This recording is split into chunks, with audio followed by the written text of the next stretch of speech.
Hello and welcome along. Here today we're going to be doing one of the more fundamental migrations that we do with MigrationWiz, and that is for mailboxes. We're going to be taking just half a dozen mailboxes from one Microsoft tenant, and we're going to be migrating that to a new M365 tenant. So I'm going to take you through how we do it, how we do the prerequisites, the setup, and bring in the users into the console, and then do the migration itself and really show you how those steps will work along the way. So before I start there, I want to guide your attention into this help desk article, which is the Exchange Online to Exchange Online Mailbox Migration Guide, as you can see here. And it does have a lot of information about how to perform everything that we're going to be doing and really make the migration successful. I'm going to be referring back to this as I go through because I want you to see what I'm doing with the steps that are inside this document and then see them in real time on both the source and the target tenant. So you'll see me come back to this one quite a lot, just so we can get an idea. So when you do it yourself, you do have some anchor points to say, I saw that in the documentation, I can go back to that and have a look. Now, I think the most important thing when you're setting up the prereqs and obviously preparing the source and the target is that you understand what is really going on in both and really how the migration actually does its work and how does it get into the tenant and transmit that data. And it does it with an application registration that we set up, and that gives the account and the MigrationWiz system access into those mailboxes so it can pull that information out. So that's obviously a very important step, is to have that done. And really this link here is the one that allows us to set this up with that modern auth requirement there. So really what we're going to do here is go through this for both tenants, and as you can see we're going to be creating the new app registration, assign the API permissions and grant the consent, and then bring that data back and then know where to put that into the MigrationWiz console. Now we also will need a service account that we get to have inside both source and target. Now that one is just an account that exists that it can connect to. The application registration is what does all the work, but obviously it needs to have a login so it can see things in the tenant as well. As I say, that does not require any admin rights to have that done, but you can't have MFA set up on that particular account. So that is one of the criteria. It must have the MFA disabled. So let me just quickly recap on what I'm going to do with this setup, just so you get a bit of an idea of the timeline here. Is we're going to be creating that app registration in the source tenant, and then I'll go off and do it in the target, but they are the same thing there.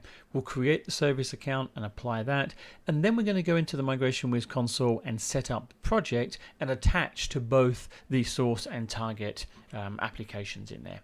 So what we do first is we'll jump into the source tenant, which is our normal admin screen here, and if you do show all, we're going to be doing this in identity because it's done in the enter ID is really what we're saying here. So once that comes up, I can guide you into the application registration screen, which is here, and inside here if we look at all applications, you can see what apps we have set up. So we're going to do a new registration, and we'll just call this one MigrationWiz, and we'll just hit register there. Leave those items there as the default items, but we do need to go to authentication first, and we need to tell it to allow the flows, the public flows there. So hit that and hit save, and I'll make that change. And then we go into API permissions, and this is where we give it the rights inside the M365 tenant to allow it to be able to get in and do this work. Now what we do here is we'll say add a permission, and we want APIs my organization uses. And if we go into here and just type in Office, you'll find there you can see Exchange Online, which is the one we need, and we want to apply that with application permissions, and we need that full access as app turned on there. And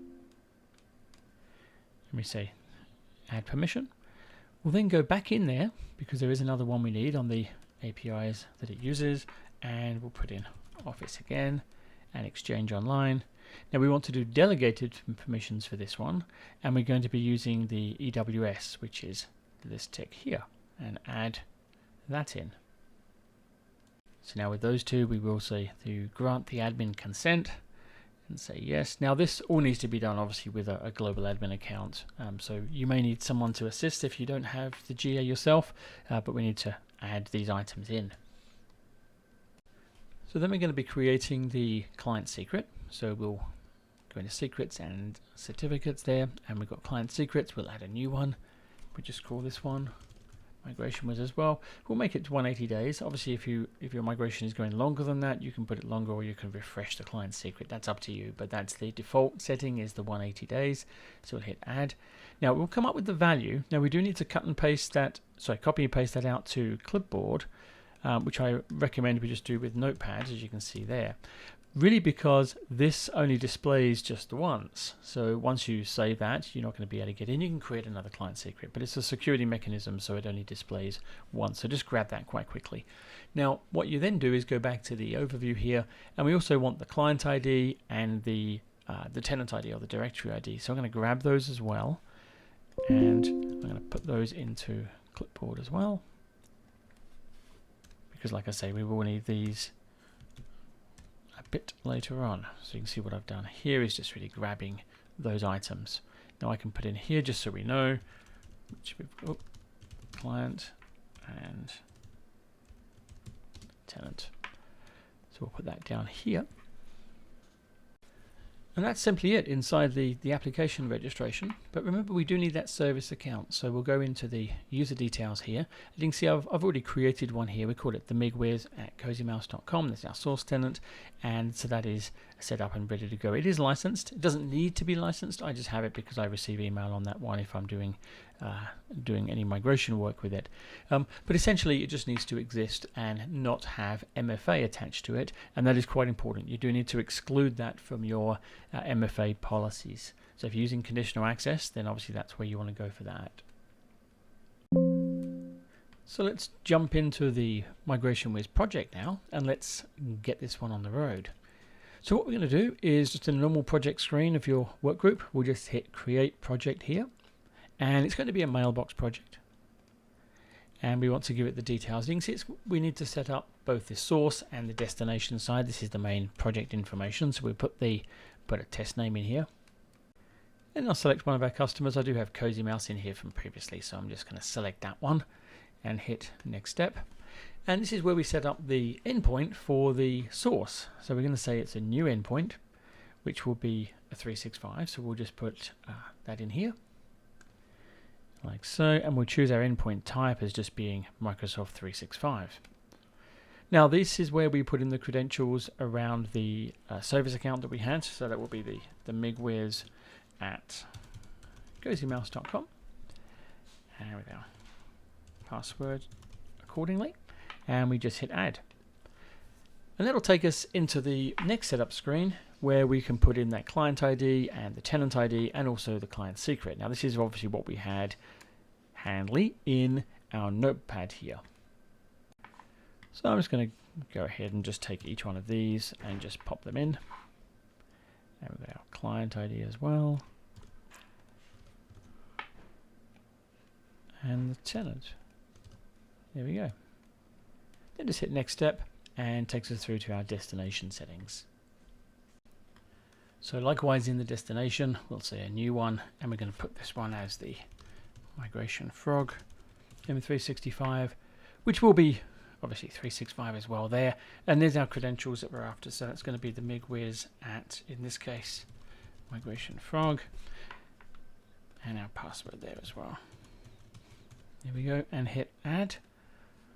That will drop it in, take us back to this screen, which we can then paste in these values from the other tenant. There we go, so we'll grab this one, the client, drop it in there, and the tenant as well. There we go. So we'd hit next step on that, and we now get the option to have a look at whether we want to do some coexistence or skip. I'm going to leave these out for this particular migration. We don't need those two, but I will hit save and go to summary, and that is actually going to go in and check that it can log in without MFA for those accounts. So if that comes back, and as you can see like that, it's got a failure, which is wonderful. Thank you very much. So then we'll hit next step, and that's going to go through and validate. Once we hit this save and go to summary, it'll validate that those credentials are correct and it can attach. We do have the option to put in T2T coexistence. I'm going to skip that one for now, and also we're not going to be skipping the credential validation. We do want to test that the accounts are correct. So we hit save and go to summary, and that will then check that everything is good. You can see there, project saved. It's happy with all those these accounts that we put in with the username's password. It's happy that MFA is turned off for those 2 service accounts that we're using. And really, once we hit save project here, you can see we are ready to crack on with putting our users in there. So really what we've done there is we've just set up everything in the source and the target tenant to say, can it attach to it? Can it see the mailboxes on both sides and get ready to perform the migration itself? So at this point in the project, really what we're looking for now is to say, what users are we going to be bringing across from, in this case, the Cozy Mouse, the source tenant, across into the Migration Frog, which is the target tenant. Now, the easiest way really to do that is to use that discovery tool, which is an item you can download. It's a script you can run to get a full analysis of your tenant. But what it will do is it will create you a nice user list, and you can use that as a reference point for your migration for bringing these items in here. I mean, you can obviously do a quick add where you can type them in yourself, or auto discover, or a bulk add. Whichever way you want to bring them in is up to you. I'm going to show you some easy ways to do that right now. But really, if you're doing obviously a lot of users, let's say you've got a few hundred to do, you're going to be wanting to do that with your spreadsheet and your CSV file.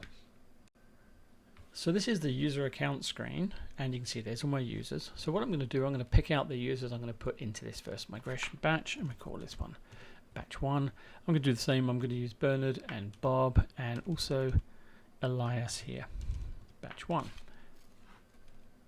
So this would essentially become this whole migration run sheet. But obviously this is just the source information. We've got to plug in what the target information is as well. Now you might have lots of different scenarios where this data is coming from and how this is going to be laid out. What domains are they coming from? And 2, there's a lot of different variables inside any migration. So this is just an example of how I might attack this one if we're just bringing across the handful of users into this target tenant. But I'm going to create another column here. We just insert a column, and we'll call this one, I'm going to call this Migration Frog UPN.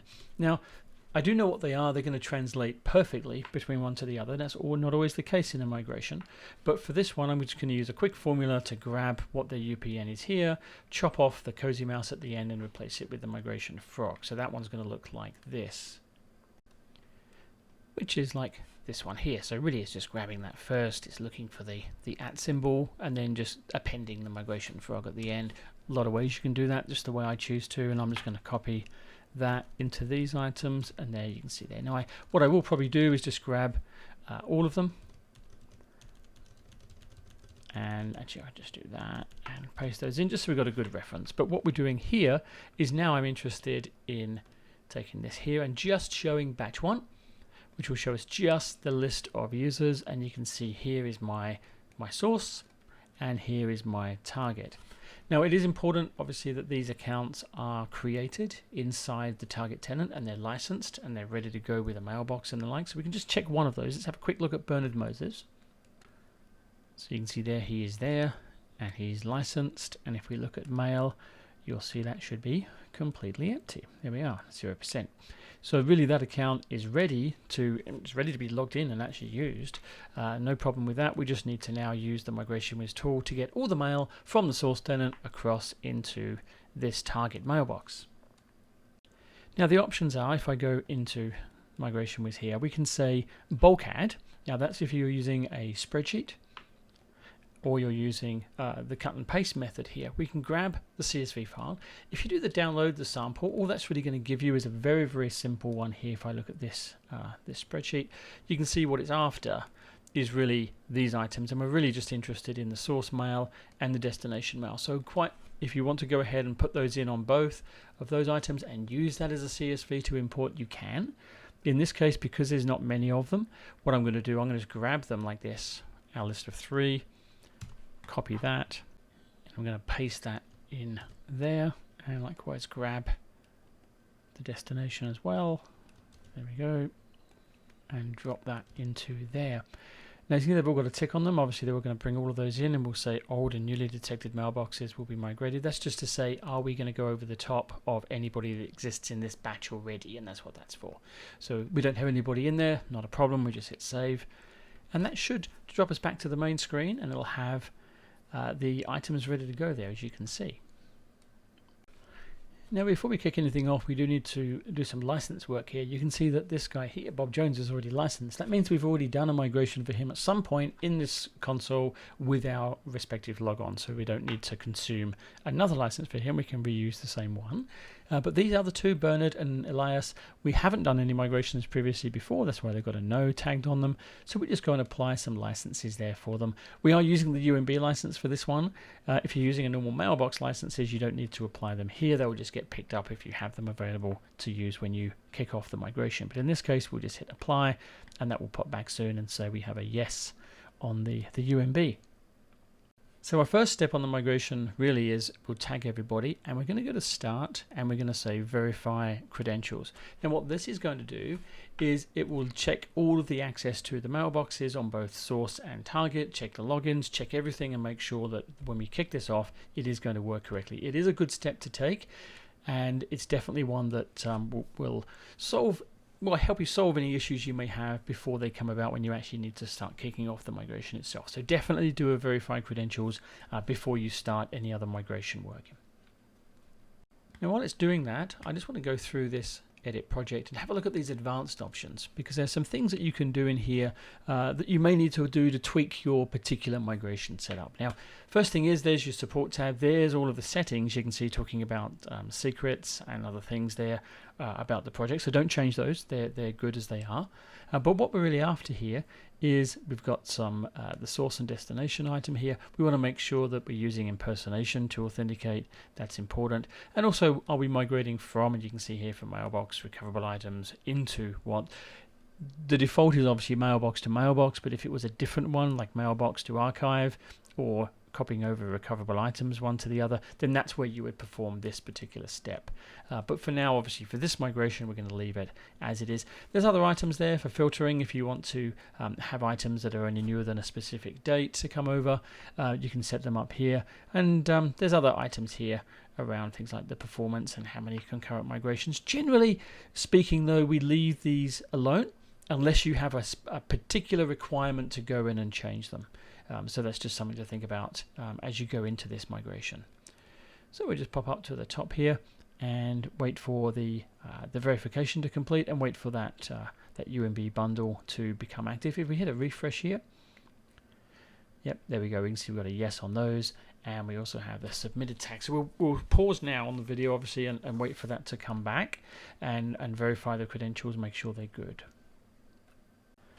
So while we're waiting for that one to go through, let's have a look back at this help desk article, because you can see what we've managed to do so far. If I scroll through this, you'll see we've got our licensing available, and obviously what some of the limitations are in terms of this migration. But what we've done here, we've prepared the source environment with, as you can see there, the Exchange Web Services and Exchange Online, with this link here to set things up correctly. We've gone through and created that migration service account. We have a user list with the CSV file that we've got there, which is obviously that discovery report which we ran there. We've done the destination environment exactly the same way, the same modern auth requirements there, and set up that MigrationWiz service account.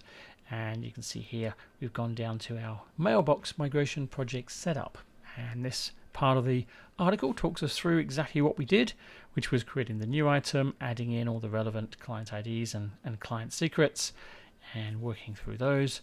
If we run through these, you can see now adding the users in, the quick add, the bulk add, the auto discover, and any other advanced options that we're just mentioning before. And now we are at the point where it's saying run the verify credentials part. So you see we've made it quite a long way through the article. In fact, we're pretty close to finishing up. We're just going to do the pre-stage and then the full migration, which seems to be the simplest step actually, once you've got all your setup correctly, remembering that that setup is valid for all of those people that you want to bring in. So if you want to add people to the batch or add different batches in, you can use the same project setup to bring more people in, so you can get that done as well. So what you can do, what I want to show you is, if you want to put them into separate batches and have separate items in your window here, what you can do, and this is certainly a good option, we can say clone the project. this item here. Now what that'll do is it'll take all of the settings that you have around the whole of the setup of your source and target, how you've done it, and create a brand new project for you so you can put more people in. That is the best way to approach the batching. So you might have batch, 1, 2, 3, whatever, however many you've got. Create a separate project for each batch, and then you can control them a little bit easier in that way. So if we just go through and do that, let's say clone project, and we'll give it a name, and we'll just call this clone 2. Hit OK there. What you'll see it'll do is it'll just create one there for us. If I go in there, you'll find that it doesn't bring the users across, obviously, but what we have here, if we edit the project, if we have a look at source settings, you can see it's brought over all of the credentials and the items that we need. So that's a nice, quick and easy way to duplicate these items. So now you can put more users into your second or third or however many batches you have, create them like that. So I'm interested back in this one though. We're just going to refresh and just see if it's managed to get further through. No, it's still in the submitted state. That is quite normal. It can sit there for a few minutes while it's getting picked up by the different workers in the background. So don't worry if it sits there for a little bit. It will trigger and then it will come back and tell us how that got on. So we'll just hang for that one at the moment, and we'll come back to that one very shortly. So you can see that's come back, completed the verification. We've got a little status tick there, which means we are good to go with the rest of it. So we're going to go now and do the pre-stage, and I'll show you what that means. If we grab everybody, I'm going to say start, and we'll do a pre-stage migration.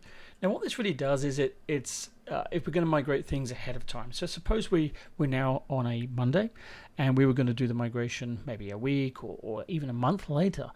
Pre-staging everything means it will take everything up to a certain date, and you can see here, if I go down the bottom, we can say 30 days ago is generally a good region. So what we're going to do is, so that when we do the full migration, when we actually want to do the cutover, we've already copied the lion's share of all the data. We're really just going to be doing the last 30 days plus the contacts and the calendar and things in the mailbox. So the pre-stage will just do mail, and we'll put the 30 days there.